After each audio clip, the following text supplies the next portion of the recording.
congratulations. A quick turnaround for you from last weekend to today. How did you feel on court? Yeah, I felt good. Obviously, I have a lot of matches under my belt at this point, and I've played a ton of hours on the clay courts. So yeah, I mean, it's a good thing. I feel like our clay court season isn't super long, so to be able to have as many matches as I have had and to have a lot of wins on the clay gives me a lot of confidence going into this. My math isn't great, but I think you've won 23 out of 26. Have you ever been in that kind of zone, whether it was grade school, high school, college, where you just felt that way? Yeah, I felt like in 2021 I was playing some really great tennis, and when I made the finals of the Australian Open, I was playing some great tennis. I just didn't get as much coverage. So I think it's been a little bit more, there's been more attention because I'm retiring at the end of the year. Getting a lot of questions about rethinking your position. I was in Charleston when I heard that. Have you been hearing it around here too? Yeah. And your answer is still the same? Yes. Hi, Danielle. I was wondering, given all the circumstances and the context about your last year, are you already able also to enjoy this journey, this final year, given also you got still a lot of big goals ahead of you? Yeah, a lot of big goals ahead of me, and definitely able to enjoy it. I mean, of course, the days at the courts are long and sometimes tedious, but, it's part of the sport, and I feel like I really agree with Andy Roddick. I did a podcast with him a few weeks ago, and he said that when he retired, he didn't know if he was retiring from tennis or waiting around all day. And I kind of agree with that, because I feel like so many of the hours we spend like at the courts, we're actually like not always on the courts. A lot of it revolves around waiting, rain delays, and so that's been interesting. Over the last couple of weeks, I've played last on many of the days, and we've had a lot of rain, which is out of our control, but we do a lot of waiting around, so that's not always that much fun. But aside from that, I feel like I'm enjoying these last tournaments and really just taking it all in.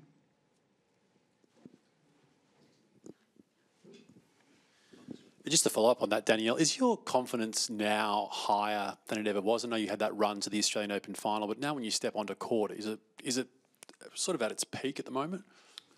I don't think so. I feel like there's been a lot of conversation around, oh, you announced your retirement, and so perhaps you're playing more free. I don't really know what that means as a 30-year-old woman who has a lot of freedom in her life. I really am confused by that. But I feel like I've always had a good amount of confidence on the court, and I feel like I've provided pretty boring conversation in the sense of, like, it's a lot of hard work and figuring things out and figuring out how to make little adjustments on your shots and improve little by little technically and tactically. And I feel like I just keep putting people to sleep with that. But really, I think a lot of the success over the last couple of weeks and months is a product of things clicking, because I have made those improvements. And I noticed there's just not like a lot of conversation around like what those improvements really are. But yeah, I think it's just been a bit of a process. I think people forget sometimes too that I didn't turn pro until later in life. And so I've really only been on tour for 6 or 7 years, right? So there's much younger people who have just as much experience as me, and it takes time. I don't think a lot of people on tour kind of go into this and have like really uber successful careers. There are a few, of course, and especially some young ones that we're very well aware of. But it does take people time to be able to find their groove and find that success. It doesn't always just come like this. Hey, Danielle, congrats on your win today. It's going to be Olga next. I'm sure you took a look at your draw. And your first match in Europe this year was against her, and it was a crazy one. I think you were down by a set and a break, ended up third set breaker. So I wonder what your thoughts are on that match. And also, what are your thoughts on the way you're playing now, that you've been in Europe for a while, been on the red clay for a while, compared to what you were playing then? Yeah, I mean, I think one of the biggest factors this week compared to that week is the altitude. In Madrid, it's not drastic, but it does make a difference, and it does make a difference for many of the players. We all talk about that. We make adjustments within our game, with our rackets, with our stringing, right? So very different conditions, different court speed. So yeah, I think it'll be a totally different matchup this week. But obviously, she's been playing some really great tennis and doing some great things out there, and definitely pushed me and challenged me in the last match that we played. So I'm definitely going to have to, sit down, do my homework, and prepare for it at a high level, because she knows how to play some really high-level tennis. So I'm expecting to play a good match against her. Just going back to Strasbourg, playing Madison, somebody you've known for 20 years now. What was that like, and how dangerous is she right now? Yeah, Madison's been playing some phenomenal tennis. I think Madrid, she either made semifinals, and then she made semis, quarters, and then finals. So obviously, since she's been playing on the clay, she's been improving each week, which is really exciting to see for my friend.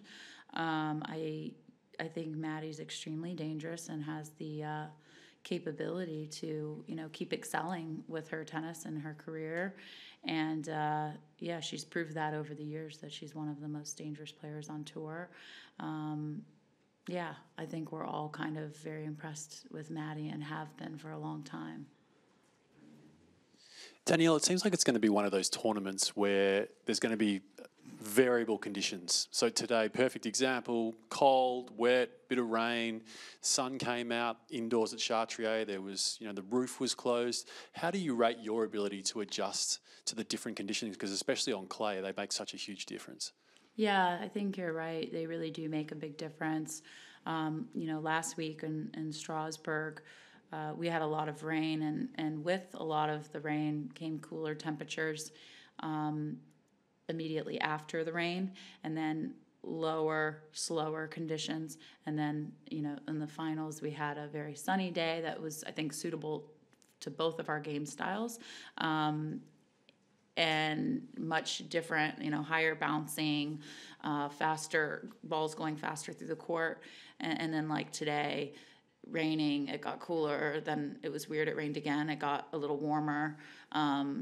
Some strange things happening with the weather, but I think one of the things tennis players don't get a lot of credit for is how flexible and versatile you have to be able to play at the highest level, because each week the conditions can vary so differently from the week before, and like today, 1 hour was kind of, I don't want to say drastically different, but it was pretty significantly different than, an hour later with the temperature. So I think just being prepared and being aware of it.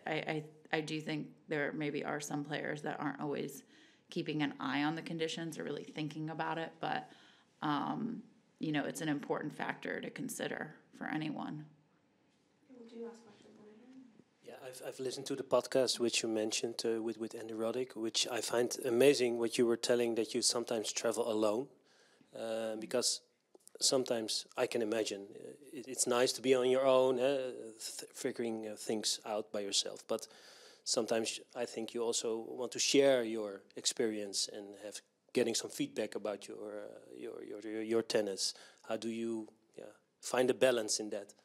Yeah, I think I'm able to balance it because I don't do every single week on my own, and I've been lucky that I've had a lot of coaches over the years that have been able to support me at different times at the capacity that they're able to. And, I think the biggest challenge is, it's a huge ask. It doesn't matter how great of a tennis player you are, how successful you are. It is such a huge ask to ask someone, to travel with you 35 weeks out of the year, to give up their family life, to do this full time is very demanding. And And while we do have a lot of fun, of course, on court, I mean, there are times that can be stagnant and maybe aren't as enjoyable.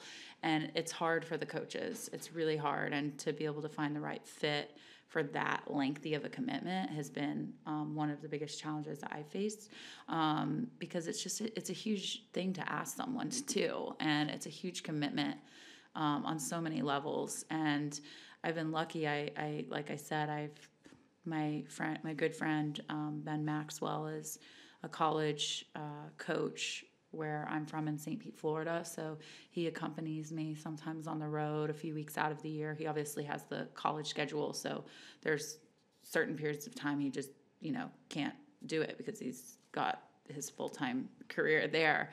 Ryan Harrison has traveled with me a bit. Jared Jacobs as well has helped me out a lot. And I think the thing that I found really helpful when you're working with different people is you get different perspectives, and then you can kind of like pick and choose sometimes like what works best for you. You're getting a lot of different, I think sometimes the information can actually be kind of similar, but then there will be some differences, and you can kind of figure out what works best for you, and you learn more by hearing those different voices. So I've found that to be really helpful for me. I know some players like to have kind of the same consistent person for years and years, and that works well for them. But for me, I like having a little bit of variety. I think it keeps things fun and interesting. And I think it allows everybody to kind of have a healthy balance between, being on the road professionally and doing these tournaments week in and week out, and then also having a normal life outside of this. Do you now have here in Paris somebody, a coach with you? Ben is here this week. Okay, So it's been nice having him, and his college team is actually on a study abroad trip, and so the team was there supporting.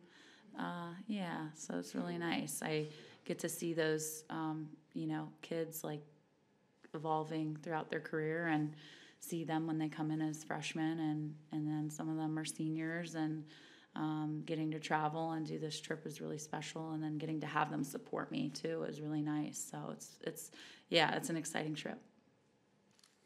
And Danielle, you've been kind of grinding at a very high level since Miami, and I was curious to know if that's something that has helped come along with experience, the ability to kind of cross continents, go to different venues, and still keep that mental focus that you're keeping in every match, both mentally and physically. Is that something that you've been able to learn over time, or would you say you always had that? Yeah, it's something that I've learned over time, and I think, to be very honest, I think initially when I first started on tour, the travel was really hard and difficult for me. Of course, there were times that I enjoyed it and had fun and got to experience new cultures, but the week to weeks and hotels and honestly, a lot of times we don't really stay in super nice hotels. I was in a tournament a few weeks ago, and I was in a moldy room, and moved hotels 4 different times to try to get comfortable. And those are the things that we don't always get to see behind the scenes, but there's challenges, of course, when you're traveling. Flight delays, lost bags, right? All of the headaches that everyone else gets to experience, but it's a little more stressful when you're traveling as a professional and you need to kind of have all your ducks in a row. And I think those first couple of years on the road were challenging for me, and I didn't really always enjoy those weeks because I didn't understand what I needed to do to be comfortable. And so I think with experience, I've gotten better at being okay, I need certain things to make sure that I am comfortable so that I can be in the best head place possible and feel my happiest when I travel. It was really nice in Miami and in Charleston, being able to have family and friends there, and also get to visit with them on the weekends and not feel like I was just in the tournament grind the whole time. I have my dog there too. That was especially nice. It's a little bit harder traveling with your dog through different continents, so he's not here. But all of those things make a big difference. And I think to answer your question, I really have had to spend I've had to make a concentrated effort on how to make the weeks on the road more enjoyable and more fun, because being the homebody and introvert I am, sometimes like being in an environment where there's like so many people, I like to, you know, be in my home, in my comfy place, and the tennis doesn't really offer that.